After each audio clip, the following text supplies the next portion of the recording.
Hi, I'm Yuki, a cooking instructor based in Osaka, Japan. Welcome back to my channel. Today we are making one of Japan's most comforting dishes, Katsudon, the pork cutlets rice bowl.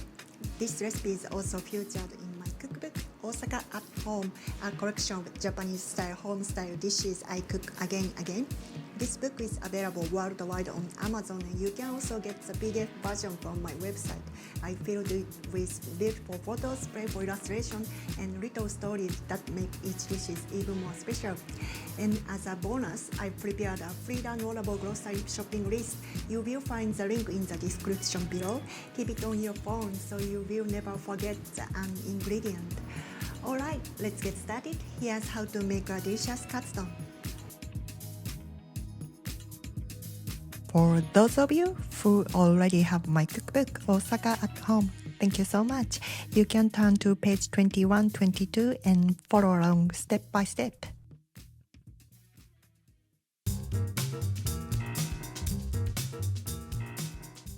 Here's what you need.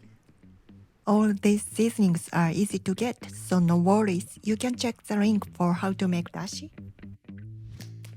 Mitsuba may be hard to find. In that case, you can substitute in with green onions.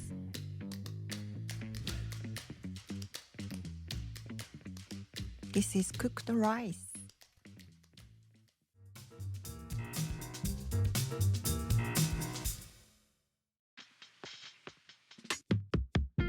Before frying, we need to prepare the pork with a step called sujigiri in Japanese.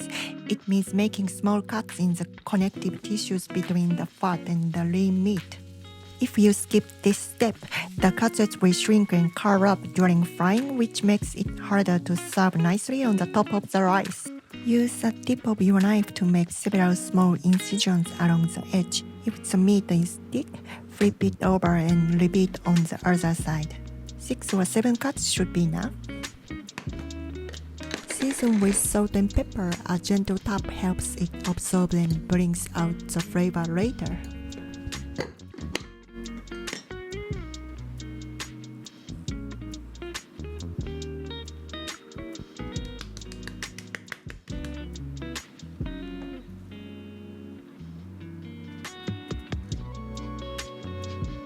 Many recipes use only salt, but I like adding pepper too. Please adjust to your taste.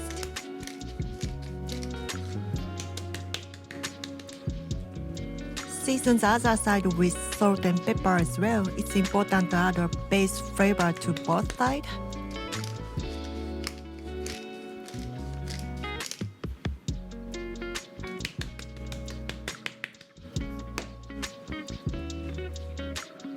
Then coat the pork in the following order: 1 flour, 2 well-beaten eggs, 3 punk breadcrumbs.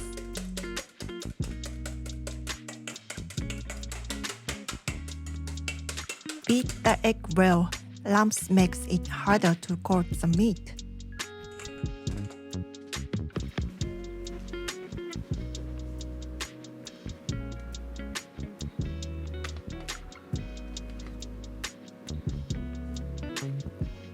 Make sure to coat the surface evenly with flour.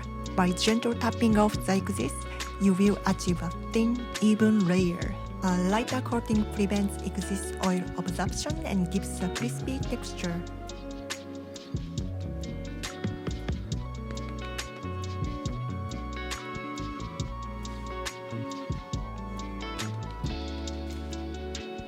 Dip the meat into the egg several times to coat it well. The egg acts as a glue for the coating. Doing that carefully keeps the coating from falling off when frying.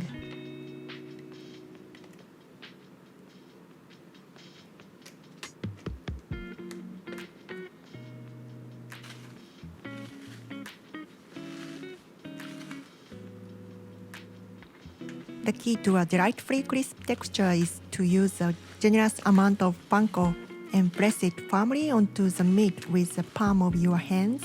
You will see each piece become evenly coated and ready to fry. Good luck!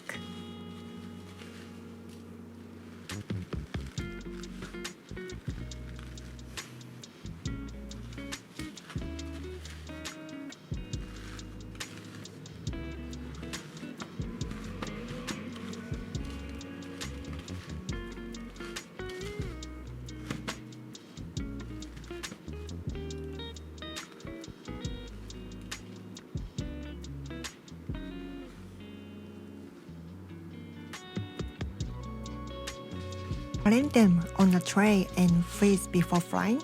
This way, you can fry them whenever you like, which makes it very convenient.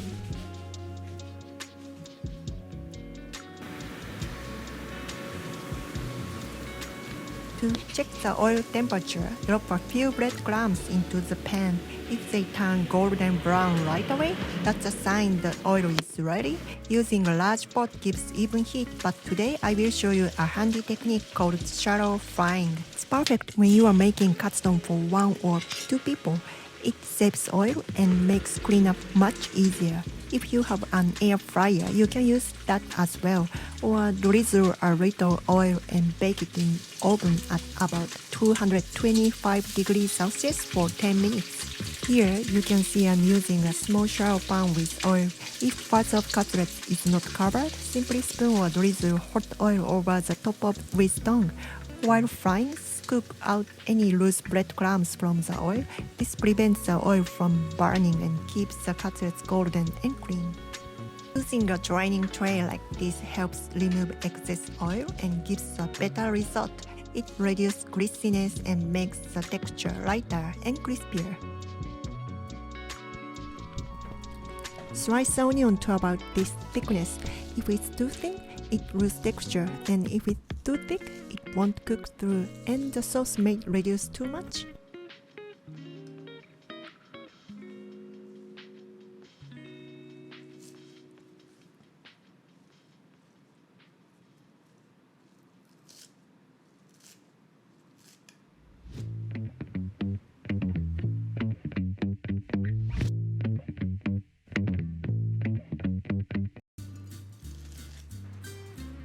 Cut the cutlet evenly into bite-sized pieces. This size makes it easier to serve and more enjoyable to eat.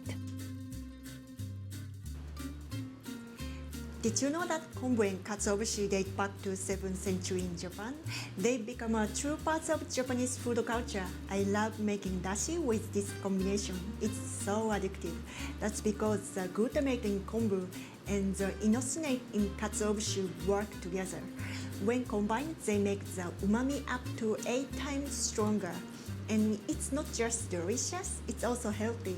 Kombu is rich in minerals like iodine and calcium, while katsuobushi is high in protein but very low in fat.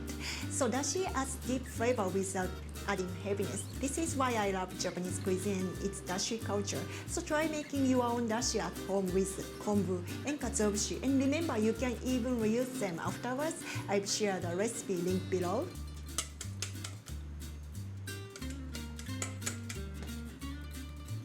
When the onions turn slightly translucent like this, it's ready. This is a sign that they are cooked through. Arrange the cutlets in the pan, then pour in the egg. As I show you, if you don't mix egg too evenly, some parts will stay soft and slightly runny. This way, you will get a nicer texture and more delicious. And pour about 2/3 of beaten eggs evenly over the pork cutlets, onion, and simmering sauce in the pot. Covering it lightly with a lid also works well.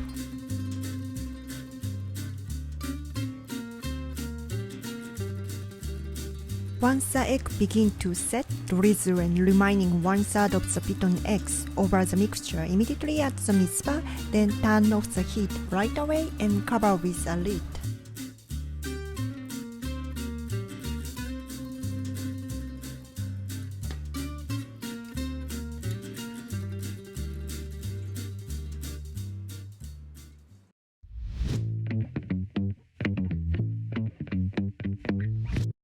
Finally, place the hot rice into a bowl and gently place the pork cutlet and egg mixture on the top. You can see how the egg have absorbed the dashi, becoming fluffy, jiggly, and tender. This is the key to their deliciousness.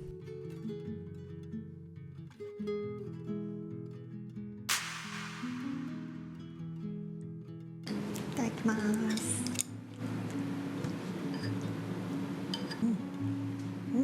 It's so good. So fluffy egg and crispy cutlets and savory sauce come together, and onion is still a little bit sweet and crunchy.